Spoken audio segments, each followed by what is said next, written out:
প্রায় শত বছরের পুরনো শ্রীমৎ স্বামী তারানন্দ মহাকালী যোগাশ্রম। শ্রীমৎ স্বামী তারানন্দ মহাকালী যোগাশ্রম একটি অনিন্দ্য সুন্দর অলৌকিক স্থান। আমি এখন আছি শ্রীমৎ স্বামী তারানন্দ মহাকালী যোগাশ্রমে। 1938 সালে শ্রীমৎ স্বামী তারানন্দ পুরী মহারাজ এই মন্দিরটি প্রতিষ্ঠা করেছিলেন।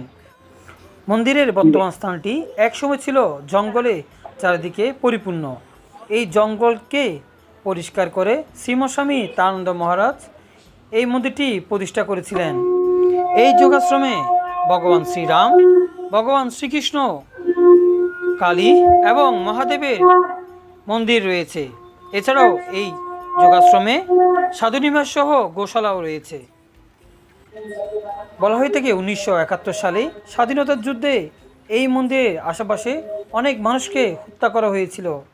তাদেরকে হত্যা করার পর এই মন্দিরের পিছনে একটি পুকুরে ফেলে রাখা হয়েছিল। স্বাধীনতা পরবর্তী সময়ে মন্দিরের প্রয়াত মা অন্নপূর্ণা ব্রহ্মচারিণী ও শ্রীমৎ স্বামী জগদানন্দ ব্রহ্মচারী এই মন্দিরটি পুনরায় সংস্কার করার উদ্যোগ গ্রহণ করেন।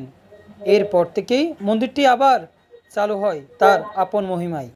প্রসঙ্গত এই মন্দিরের স্বপ্নদ্রষ্টা শ্রীমৎ স্বামী তারানন্দ মহারাজ 1850 ইংরেজিতে জন্মগ্রহণ করেন এবং 1949 ইংরেজিতে তিনি অমৃতলোকে যাত্রা করেন।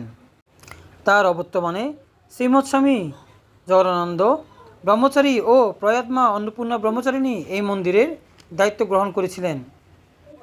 বর্তমানে শ্রীমৎ স্বামী গিরিজানন্দ পুরী মহারাজ অধ্যক্ষ হিসেবে এই মন্দিরে দায়িত্বে রয়েছেন। হালদা ও কর্ণফুলী নদীর মোহনায় অসম্ভব সুন্দর এই মন্দিরটি।